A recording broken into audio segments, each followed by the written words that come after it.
Hi friend, good evening. ಬೆಳ್ಳಿ Kannada YouTube ಚಾನಲ್ಗೆ ನಿಮ್ಮೆಲ್ಲರಿಗೂ ಸ್ವಾಗತ. ನಾವಿವತ್ತು ಮೈಸೂರಿನ ಮಠಕ್ಕೆ ಹೋಗ್ತಾ ಇದ್ದೀವಿ ಫ್ರೆಂಡ್. ಯಾಕೆ ಅಂದರೆ ನಾಳೆ ನಮ್ಮ ಮನೇಲಿ ಆರಾಧನೆ ಮಾಡ್ತಿದ್ದೀವಿ. ಮಂತ್ರಾಕ್ಷತೆ ಇಲ್ಲದೇ ಆರಾಧನೆ ಮಾಡೋಕ್ಕಾಗಲ್ಲ. ಹಾಗಾಗಿ ನಾವು ಮಂತ್ರಾಕ್ಷತೆನ ತರೋಣ ಅಂದ್ಬಿಟ್ಟು ಹೋಗ್ತಾಯಿದ್ದೀವಿ.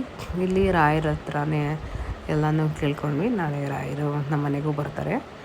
ದಯಮಾಡಿ ಯಾರ್ಯಾರು ಪಾಂಡವಪುರ ಇದ್ದೀರಾ ಅವರೆಲ್ಲ ಬನ್ನಿ, ಪ್ರಸಾದ ತೊಗೊಳ್ಳಿ. ಹೇಮಾವತಿ ಕ್ವಾರ್ಟರ್ಸ್ ಹತ್ರ ಬೆಳ್ಳಿ ನಿಲಯ ಫ್ರೆಂಡ್. ರಾಯರು ಎಲ್ಲರಿಗೂ ಒಳ್ಳೇದು ಮಾಡಲಿ. ಹಾಗೆ ನಾವೆಲ್ಲ ಮುಗಿಸಿ ಇವತ್ತು ನಾವು ಮನೆ ಶಾವಿಗೆ ಹೋಳಿಗೆಗೆ ಹೋಗಿದ್ವಿ. ಹೋಳಿಗೆ ತುಂಬ ಚೆನ್ನಾಗಿತ್ತು, ಮನೆ ಹೋಳಿಗೆದು ಫ್ರೆಂಡ್. ಇದು ಅರಸು ರೋಡು ನೋಡಿ, ಕಾಣಿಸ್ತಿದ್ದಿಲ್ಲ. ಮನೆ ಹೋಳಿಗೆ ರೈಲ್ವೆ ಸ್ಟೇಷನ್ನ ಸ್ಟ್ರೈಟ್ ಮಾರಾಣಿಸ್ ಕಾಲೇಜಿಂದ ಸ್ಟ್ರೈಟು ನಿಮಗೆ ಲೆಫ್ಟ್ ಸೈಡ್ಗೆ ಕಾಣಿಸುತ್ತೆ. ತುಂಬ ಚೆನ್ನಾಗಿತ್ತು.